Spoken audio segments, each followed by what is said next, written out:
Thunder Basin came to Casper on Friday night as the number one team in 4A with a 5-0 record. Natrona was 4-1 entering the contest, coming off a loss to Cheyenne East the week before. In what turned out to be a super entertaining game, Thunder Basin scored first as quarterback Mason Hamilton tossed a 19-yard TD pass to Blaine Allen, so the Bolts ahead 7-0. Allen caught 157 yards worth of balls in the game.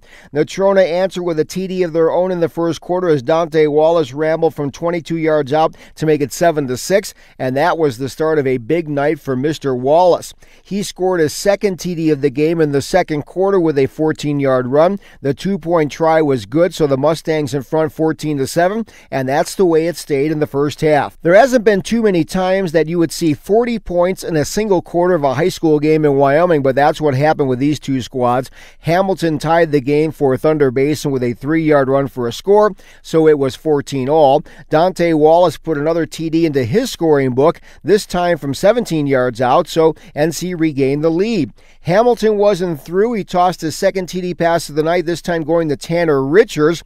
Hamilton had a sensational game, going 26 of 50 for 375 yards and 4 TD passes total. Natrona scored the next 2 touchdowns. Morgan Pickett ran in from 21 yards out, and Wallace found the end zone for the 4th time, so the Mustang lead was double digits.